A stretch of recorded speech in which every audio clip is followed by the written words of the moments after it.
বৌমা, আর্য অংশুর বিয়ে নিয়ে মনের মধ্যে এত সংশয় রেখো না। যা হয়েছে রাধা মাধবের ইচ্ছেতেই হয়েছে।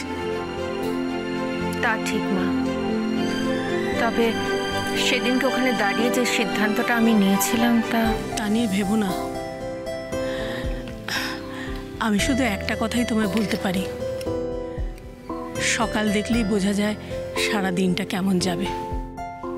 দেখছো না দুই নাত বউ কেমন বাড়ির সকলের মন জয় করে নিয়েছে। তাই যেন হয় মা, আপনি ওদের আশীর্বাদ করবেন, ওরা যেন এই বাড়ির মান রাখতে পারে। এমন ঘর আলো করা নাত বউ এনেছো, দেখছো না ওরা নেই বলে বাড়িটা কেমন ফাঁকা ফাঁকা লাগছে। তা অবশ্য ঠিক বলেছেন মা, দুদিনের মধ্যে ওদের ওপর কেমন মায়া পড়ে গেছে সকলের। এক কাজ করি মা, কবিরাজ মশাইকে ফোন করে বলে দিই চারু আর চুমকিকে তাড়াতাড়ি পাঠিয়ে দিতে, কেমন? হ্যাঁ সেই ভালো, তাই করো বরং। একটা কথা কি জানো তো বৌমা, আজ সকালে যা হলো,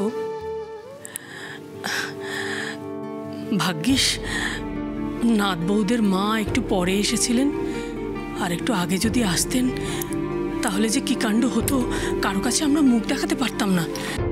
মা চা এনেছিলাম। দেবানি, থ্যাংক ইউ। বানি, হ্যাঁ দিদি খেয়েছেন? না দিদি খাননি, আমি নিজে খাবার দিতে গিয়েছিলাম কিন্তু দরজায় খুলল না, এমনকি চুমকিকেও ওখান থেকে ফেরত পাঠিয়ে দিয়েছেন। আসলে বর্দির সঙ্গে তো এই প্রথমবার আমার সামনাসামনি আলাপ হলো। গত 15 বছর ধরে তো উনি বিদেশেই ছিলেন, আর ওনার সঙ্গে যোগাযোগের মাধ্যম বলতে ওই সোশ্যাল মিডিয়া অথবা ফোন। আচ্ছা দিদিভাই, বর্দি কি বরাবরই এরকম? কি বলছিস তুই বানি? সরি দিদিভাই, কিন্তু একটা কথা না আমি না বলে কিছুতেই পারছি না। মা মা আমি এই বাড়িতে বিয়ে হয়ে আসার পর থেকে দেখে আসছি যে বাড়ির প্রত্যেকটা সদস্যর মধ্যে একটা অদ্ভুত আচার বিচার, ধ্যান ধারণা, কথাবার্তার মধ্যে মিল রয়েছে, অথচ সেই মিলটাই আমি বর্দির কথাবার্তা বা আদর্শর মধ্যে কখনো খুঁজে পাইনি। বিয়ে হয়ে গেলেও বা কি, আর বিদেশে থাকলেও বা কি, তাই বলে ওনার চরিত্রের এরকম আচরণটা কেন হবে? মা গত দুদিনে যা ঘটেছে সেটা সমানে আমাকে ভাবাচ্ছে। মা আমি বনির বাবার সঙ্গে এই বিষয়ে অনেকবার কথা বলার চেষ্টা করেছিলাম, কিন্তু যখনই আমি বর্দির ব্যাপারে কোনো কথা বলতে চেয়েছি তখনই ও পুরো বিষয়টা আমার কাছ থেকে এড়িয়ে যেতে চেয়েছে।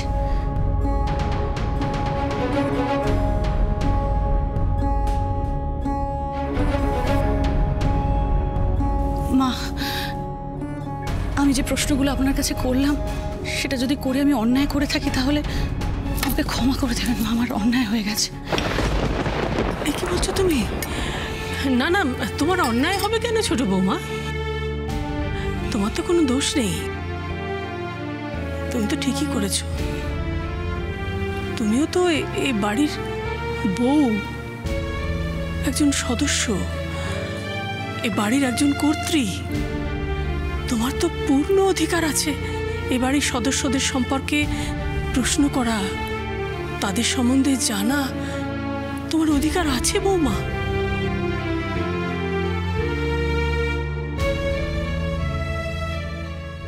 এই কি কথা গো বাবা জীবন?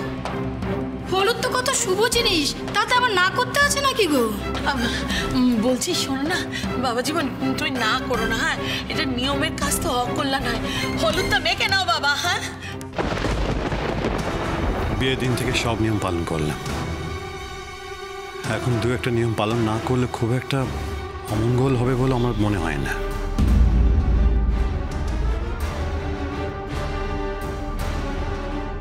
ধম, এর আবার কি হলো কে জানে?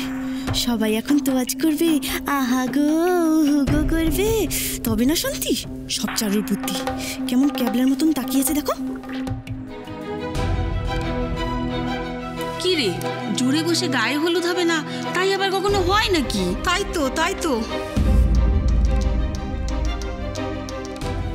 সবাই যখন বলছে খুব অসুবিধা না থাকলে একটু হলুদ লাগিয়ে নিন না। এই তো এবার বুদ্ধি হয়েছে। বল বল বল, ভালো করে বল। এইটুকুই যদি না করাতে পারলি বরকে দিয়ে, তাহলে তুই কেমন বউ শুনি? বল বল বল। খুব অল্প করে না হয় হলুদ দেন। না,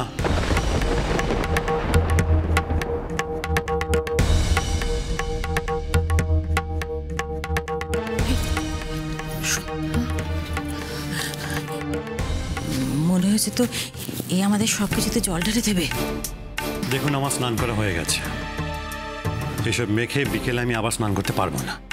ও এই কথা বাবা, তুমি চিন্তা করো না, আমি জল গরম করে দেবো, তোমার স্নান করতে অসুবিধা হবে না। দাদা ভাই,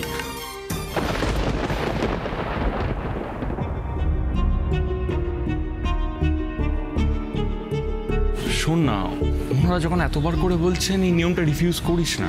একটু তো হলুদ, কিচ্ছু হবে না। ঠিক ঠিক। হ্যাঁ বাবা, দেখো দেখো, আচার নিয়মের কথা না ছেড়েই দাও। হ্যাঁ, এই হলুদখানা না আমাদের মেয়েটা বড় স্বাদ করে বেটেছে, একটু অন্তত তার জন্য গায়ে ছোঁয়া। হ্যাঁ বাবা।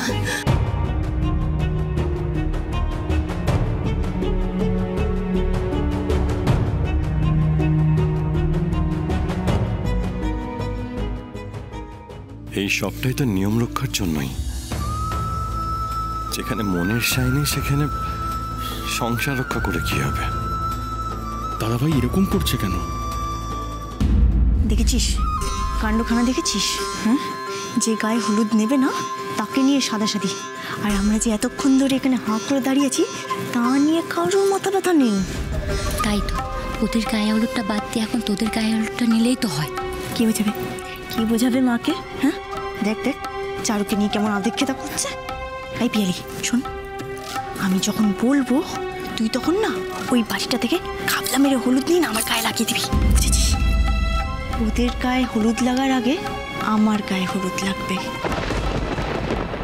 এই যে জামাই বাবা জীবন যখন চুপ করে আছে, তার মানে ওর মত আছে না? আছে আছে, দাও দাও দাও, হলুদটা দাও দাও। এই হলুদে তো না। না না,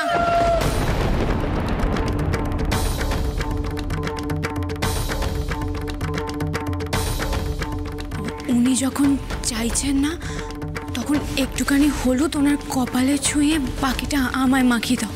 কেমন সোহাগ দেখেছো মেয়ের, দুটিকে বেশ মানিয়েছে। থাক নানুদি, আমাদের চারুমা যখন চাইছে না তখন থাক। আমি বরং জামাইয়ের কপালে একটু হলুদ ছুঁয়ে দিয়ে বাদ বাকিটা চারুর গায়ে মাখিয়ে দিই। দাও মা, দাও।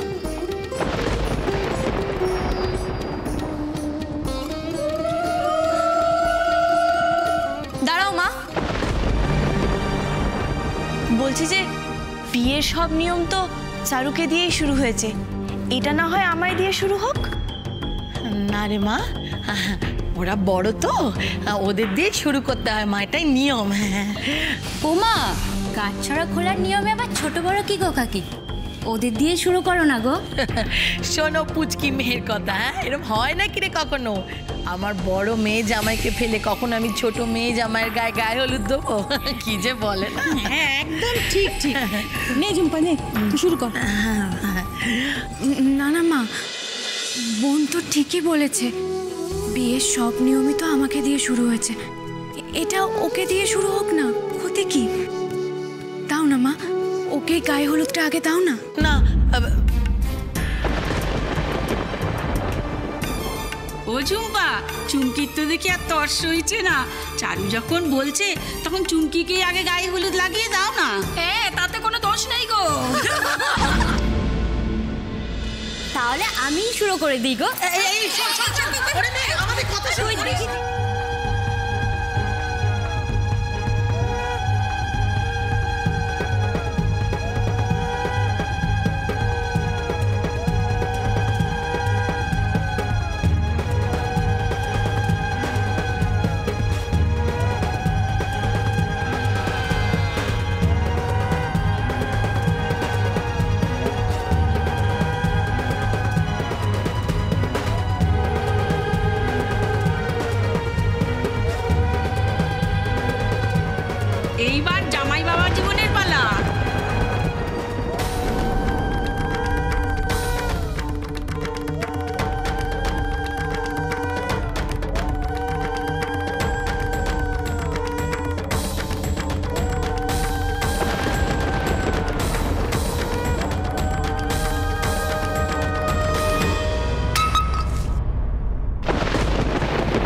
সর্বনাশ, এ কি অমঙ্গল!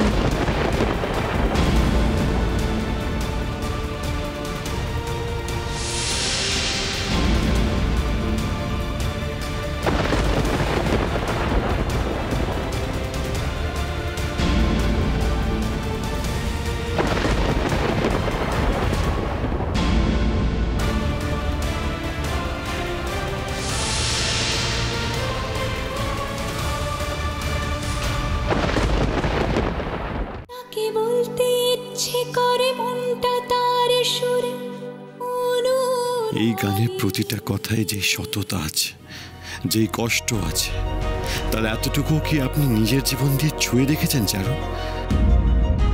তাও এমন ভাবে কি করে গাইতে পারেন আপনি? কি করে?